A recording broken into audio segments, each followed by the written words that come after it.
Hello Ram గారు. Hi Nagaraju.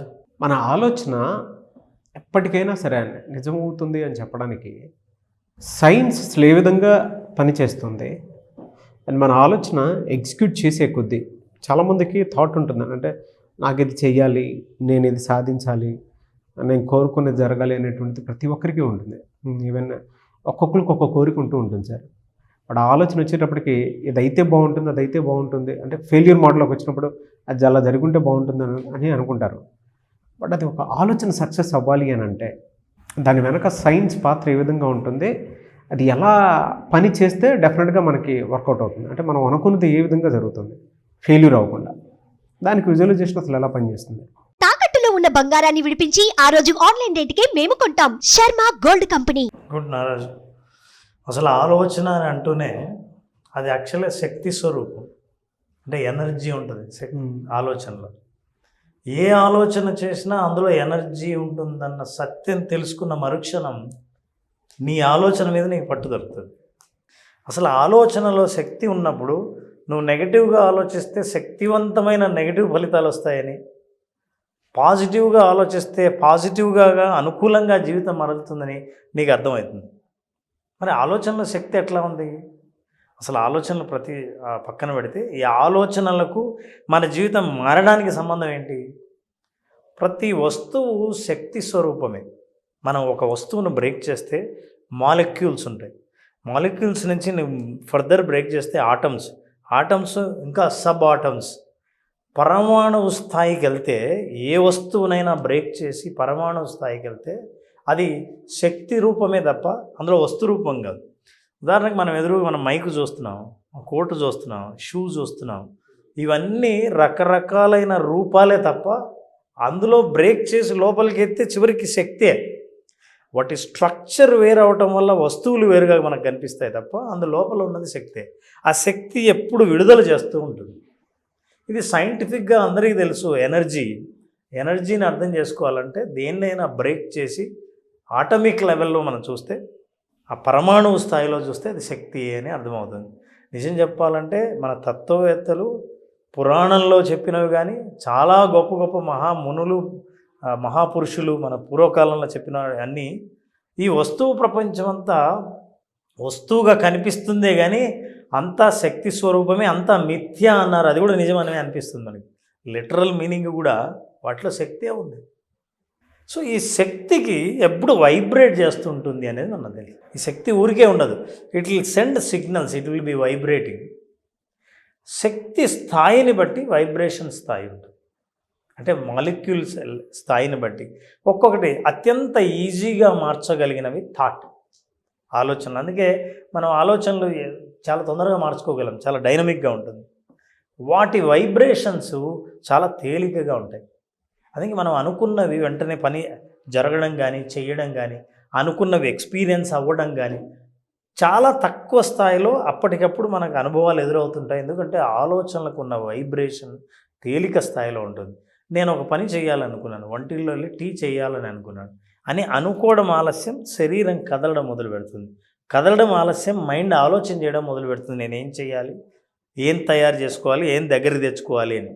మన ఆలోచన మన యాక్షన్ని డిక్టేట్ చేస్తుంది.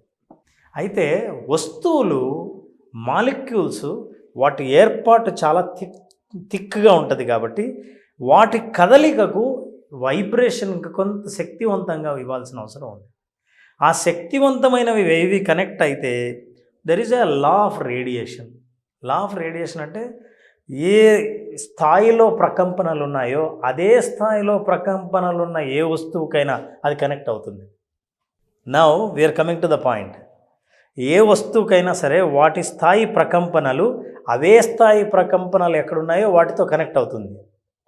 మన ఆలోచనలు ఒక వస్తువు స్థాయి, ఒక సంఘటన స్థాయి, ఒక స్థితి స్థాయికి మన ఆలోచనల ప్రకంపనలను కనెక్ట్ చేయగలిగితే then you are able to connect with that and you will attract that.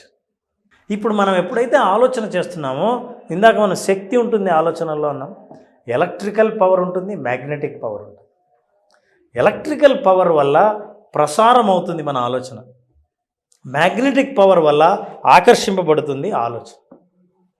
So emotion ఏం చేస్తుందంటే it has got a magnetic power.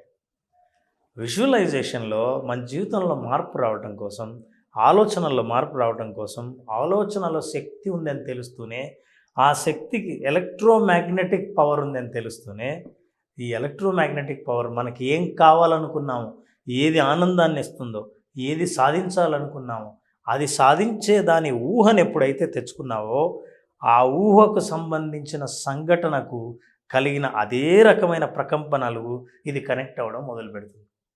అందువల్లే చిన్న చిన్న సంఘటనలు మనం అనుకుంటే బేసిక్ స్థాయిలోనే ఒక్కొక్కసారి ఎవరి గురించి అయినా మనం అనుకుంటూ ఉంటే వాళ్ళ దగ్గర నుంచి ఫోన్ వస్తుంటుంది. ఇప్పుడే మీ గురించి మాట్లాడుతున్నామంటే వాళ్ళు ఎదురవడం మొదలు పెడతారు. ఇవన్నీ మన ఆలోచనల ప్రకంపనల స్థాయికి ఈజీగా కనెక్ట్ అయిన విషయాలు. కొన్ని సంఘటనలు జరుగుతాయి, అవి యాదృచ్ఛికంగా ఉన్నట్టుంటాయి. మనం అంటాం కోయిన్సిడెన్సెస్ అని. ఈ కోయిన్సిడెన్సెస్కి పవర్ పెంచితే then immediately you start attracting what you want. నిజం చెప్పాలంటే నిత్య జీవితంలో ప్రతిరోజు ఈ సిద్ధాంతాన్నే మనం ఉపయోగించి మనం కష్టాల్ని, ఇబ్బందుల్ని, బాధల్ని, జబ్బుల్ని, భవిష్యత్తులో రాబోయే నష్టాలని కూడా మనం ఇదే రకంగా ప్రకంపనాలతో ఆకర్షిస్తున్నాం. ఎందుకంటే నెగటివ్ థాట్ చాలా బలంగా ఉంటుంది. ఈ ఆలోచనకి ఈ డబల్ ఎఫెక్ట్ ఉండి, ఈ ఒక్కసారి నెగటివ్ థాట్ వచ్చిందంటే మళ్ళీ దానిపైన ఇంకో థాట్ స్నోబాల్ ఎఫెక్ట్ అంటాం. ఆ నెగటివ్ థాట్ విపరీతమైనప్పుడు దాని శక్తి పెరిగి నెగటివ్ సంఘటనలు నీ జీవితంలోకి వస్తాయి. అందుకే చాలామంది మన దగ్గరికి వచ్చేవాళ్ళు కూడా పర్సనల్గా కోచింగ్కి వస్తున్నప్పుడు అంటారు, నెగిటివ్ థాట్స్ని ఆపలేకపోతున్నామండి అని. డబల్ చేస్తున్నాం దాని శక్తి పెంచుతున్నాం. పెంచడం ద్వారా మీరు ఏదైతే జరగకూడదు అనుకుంటున్నారో మీ జీవితంలో అవే జరుగుతూ ఉంటాయి. So law of radiation, law of energy అని మనం ఆలోచిస్తే ప్రతి చోట శక్తి ఉంది. ఆ శక్తికి కనెక్ట్ అయ్యే శక్తిని నీ ఆలోచనలో నువ్వు యాడ్ చేయాలి. అలా యాడ్ చేయాలంటే ఒక విజువలైజేషనే మార్గం. సో విజువలైజేషన్ ద్వారా శక్తిని ఎలా పెంచవచ్చు అంటే ఆలోచనతో పాటు ఎమోషన్ని నేను యాడ్ చేస్తాను. ఎమోషన్ యాడ్ చేయడం వల్ల ఆలోచన కేవలం ప్రసారం అవుతుంది, ఎంత దూరమైనా పోతూ ఉంటుంది ఎలక్ట్రిసిటీ. కానీ ఎమోషన్ ఎంత దూరం నుంచి అయినా లాగుతూ ఉంటుంది. నా ఆలోచన వెళ్ళి టచ్ చేసి నా ఎమోషన్ కనుక కనెక్ట్ అయ్యి లాగితే లైఫ్లో మనం అనుకున్నవి సాధించడం కోసం అదే రకమైన పాజిటివ్ ఆలోచన, అదే రకమైన వైబ్రేషన్ మనం క్రియేట్ చేయగలిగినప్పుడు అట్లాంటి వైబ్రేషనే ఈ చుట్టూ ఎక్కడైతే ఉందో అది మన లైఫ్లోకి ఆహ్వానించబడుతుంది. సో మనం ఒక ఎగ్జాంపుల్ తీసుకుంటే సుబ్రా ఉన్నాడు, ఒక సాధారణమైన ఎంప్లాయీ. సో ఈ నెగిటివ్ థాట్స్ పవర్ ఎలా ఉంటుంది, పాజిటివ్ థాట్స్ పవర్ ఎలా ఉంటుందో చూద్దాం. సో సుబ్రా ఏం చేశాడు, వర్క్ ప్లేస్లో అసంతృప్తిగా ఉన్నాడు. ఎవరైనా ఎదురు వస్తే ఏమైనా పని స్టార్ట్ చేయాలంటే ఏం చేద్దాం, ఊరికే నాకేం పెద్ద ఇంట్రెస్ట్ లేదు అన్నాడు. ఇంట్రెస్ట్ లేదు అని ఎప్పుడైతే ఆలోచించాడో వచ్చిన పనిలో ఇంట్రెస్ట్ కనపడదు కాబట్టి తను చేస్తున్న పనిలో ఎనర్జీ మోటివేషన్ ఉండదు. ఎనర్జీ మోటివేషన్ ఎప్పుడు లేదో తను చేసే పని కూడా చేస్తున్నప్పుడు తన అప్రోచ్ కానీ తన ప్రయత్నం కానీ చాలా తక్కువ స్థాయిలో ఉంటుంది. తక్కువ స్థాయిలో ఉన్నప్పుడు ఫలితాలు తక్కువనే వస్తాయి. తన మోటివేషన్ ఇచ్చే ఫలితం తక్కువగానే ఉంటుంది. మనిషి ఎక్కడైతే మోటివేషన్ లేదో, తను వ్యాపారం చేస్తున్నా సరే, జాబ్ చేస్తున్నా సరే, లైఫ్లో ఏ సందర్భంలో అయినా సరే నెగిటివ్ థాట్తో స్టార్ట్ చేశాడంటే నెగిటివ్ ఫలితాలనే ఎక్స్పీరియన్స్ అవుతూ ఉంటాడు. ఇమాజిన్, ఎలాగైనా నేను ఒకటి సాధించాలి. ఉదాహరణకి ఒక మంచి ఫోన్ కొనాలని అనుకుందాం. ఈ మంత్లో నేను ఎట్లయినా ఫోన్ కొనాలని, ఆ ఫోన్ కొనాలన్న కోరిక ఎంత గట్టిగా ఉంటే, ఫోన్ కొనాలంటే ఏం చేయాలి, మన దగ్గర డబ్బు ఉండాలంటే ఏం చేయాలి, నేను సంపాదించాలంటే చేసిన పనిని సంపాదించడమో పనిని నిలబెట్టుకోవడమో ఏదో ఒకటి చేయాలి. అలాంటి అప్రోచ్తో మనిషి వెళ్ళినప్పుడు థాట్లో he will search for opportunities, అవకాశాల కోసం వెతుకుతాడు. ఎక్కడ అవకాశం నేను మంచి పేరు తెచ్చుకుంటానో, ఏ అవకాశంతో నాకు ప్రమోషన్ వస్తుందో, ఏ అవకాశంతో నాకు ఇంక్రిమెంట్ పెరుగుతుందో ఆలోచిస్తాడు. అలా ఆలోచించినప్పుడు తన ప్రయత్నాలు కూడా ఫోన్ మీద దృష్టిలో ఉంటుంది. తను ఫోన్ కొనాలన్న దృష్టితో చేస్తున్నప్పుడు, ఎంతో పాజిటివ్ అప్రోచ్తో చేస్తున్నప్పుడు రిజల్ట్స్ పాజిటివ్గా రావడం మొదలు పెడతాయి. లక్ష్యం ఎక్కడ దూరంగా ఉంటుంది, ఆ లక్ష్యాన్ని పొందినట్లే ఫీల్ అయినప్పుడు చేస్తున్న ప్రతి యాక్ట్ తను అనుకున్న రిజల్టే అవుట్కమ్ రావడం మొదలు పెడతాయి. ఆ ప్యాషన్ మనిషికి కనబడుతుంది. ఈ ప్యాషన్ ఎందువల్ల వచ్చిందంటే నాకు ఓ ప్యాషన్ ఉంది, దానికోసం పనిచేస్తున్నాను. సో సో ఈ 2 రకాల మైండ్ సెట్స్లో మనం చూసినప్పుడు ఎట్లా ఫలితాలు ఉంటాయో ప్రతిరోజు చాలామంది ఎక్స్పీరియన్స్ అవుతూనే ఉంటారు. So how you start your day is very important. So అలా మన థాటు మనకు కావాలనుకున్నది, మనం ఆలోచిస్తున్నది, మనం కోరుకున్నది, మనం భావిస్తున్నది మన జీవితంలోకి నిజ సంఘటనగా మనకు ఎదురవుతుంది. నాకు ఒకటి అనిపించిందంటే మీరు మాట్లాడేటప్పుడు థాట్లో కూడా లాంగ్ రన్ థాట్ ఒకటి, ఇన్స్టెంట్ థాట్ ఒకటి, రెండూ ఉంటాయి. ఇన్స్టెంట్ థాట్ ఎప్పుడూ కూడా మనకి ఏం కావాలో అది తీసుకోవడానికి, అంటే మన సర్కమ్స్టాన్సెస్ని మన ఎన్వైరన్మెంట్ని అర్థం చేసుకునే ఇన్స్టెంట్ థాట్ మీద నాకు ఇది కావాలి అనుకుంటే ఇన్స్టెంట్గా మనకు ఏదైతే కావాలనుకుంటున్నా మన ఎన్విరాన్మెంట్లో మనకు దొరుకుతుంది. లాంగ్ రన్ థాట్ ఎప్పుడు మనకు ఎన్వైరన్మెంట్లో ఉండకపోవచ్చు, కానీ దాన్ని అందుకోవాలి అని అంటే కొన్ని మెంటల్ ప్రిపరేషన్స్ చాలా అవసరం. అక్కడెక్కడో ఉంటుంది మన టార్గెట్. ఇక్కడి నుంచి అక్కడికి మనం తీసుకొని రావాలి అని అంటే మీరు నా చేత ఒక బ్లైండ్ ఫోల్డ్ చేయించారు, గుర్తుంది కదా మధ్యలో. అక్కడెక్కడో వాటర్ బాటిల్ టార్గెట్ ఉంటే త్రూ విజువలైజేషన్ ఎలా చేయొచ్చు అనేది చెప్పారు. బిఫోర్ విజువలైజేషన్ నేను తప్పుగా చేసి ఏదో కింద మీద పడ్డాను. ఇక ఇప్పుడు మైండ్లో ఎండ్ బాటిలే ఉంది. బట్ దాన్ని ఎలా రీచ్ అవ్వాలనేది ఆటోమేటిక్గా మన థాట్లో అలా రిలీజ్ చేసుకుంటూ తీసుకుని వెళ్ళిపోతూ ఉంటుంది. Anyways thank you sir. ఎందుకంటే విజువలైజేషన్ త్రూ మనం అనుకునేటువంటి థాట్ని ఎలా సక్సెస్ చేసుకోవచ్చు అని అంటే ఈ 2 టైప్స్లోనే ఉంటుందండి. త్రూ విజువలైజేషన్ లాంగ్ రన్ని కొంచెం ఇప్పుడు సంవత్సరంలో మనం తీర్చుకునేటువంటి కోరికలు ఏవైతే ఉన్నాయో దాన్ని 6 మంత్స్లో ఎలా క్లియర్ చేసుకోవచ్చు, 3 మంత్స్లో ఎలా క్లియర్ చేసుకోవచ్చు. ఇలాంటి కోచ్ ఉంటేనే అది సాధ్యమవుతుంది.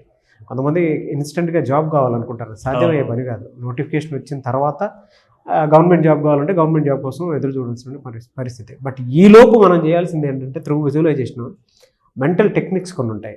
మనం ఎక్కడ డీలా పడకుండా, డిప్రెషన్కి లోన్ అవ్వకుండా, మనల్ని ఎప్పుడూ ఫోకస్డ్గా ఒకే దాని మీద ఉంచుకొని దానికోసమే పనిచేసేలాగా ఆ ప్యాషన్ని డెవలప్ చేసుకోవాలి అనుకుంటే మాత్రం ఈ థాట్ అనేది చాలా బాగా ఉపయోగపడుతుంది. Thought execution through visualisation. True. Yes. Anyways thank you sir. Thank you so much Ram garu. Thank you sir. మళ్ళీ క్లాస్ ఎప్పుడు ఉండే అవకాశం ఉంటుందండి? Basic visualisation class February 6th class start చేస్తున్నాం, బేసిక్ విజువలైజేషన్. సో బేసిక్ విజువలైజేషన్లో అసలు మనిషి ప్రశాంతతను ఎట్లా సాధించాలి, ఈ ప్రశాంతత నుంచి భవిష్యత్తుని ఎట్లా సృష్టించుకోవాలి అని తెలుసుకోవాల్సిన వాళ్ళు ఉంటే, అసలు నా భవిష్యత్తు ఎట్లా పోతుందో అగమ్యగోచరంగా ఉంది అని అనుకున్న వాళ్ళు ఒక గమ్యాన్ని చూడాలనుకుంటే విజువలైజేషన్ బేసిక్స్ అటెండ్ అవుతాయి. ఈ కింద కనిపించే నంబర్కి ఫోన్ చేసి రిజిస్టర్ చేసుకుంటే 5 రోజుల పాటు అమేజింగ్ అనుభవాన్ని మనం ఇస్తాం. డెఫినెట్గా సార్. ఎనీవేస్ థ్యాంక్ యూ అండి. Thank you so much Ram garu. Thank you Naraj. So చూసారు కదండి వీడియో. ఈ వీడియోపై మీ అభిప్రాయం కమెంట్ బాక్స్లో పోస్ట్ చేయండి. ముఖ్యంగా మీరు కనుక February 6th visualisation class attend అవ్వాలి అనుకుంటే స్క్రీన్ మీద మీ కాంటాక్ట్ నెంబర్ కనిపిస్తుంది. దాన్ని మీరు కాల్ ఆర్ మెసేజ్ వాట్సాప్ చేసి వెంటనే ఎన్రోల్ చేసుకోండి.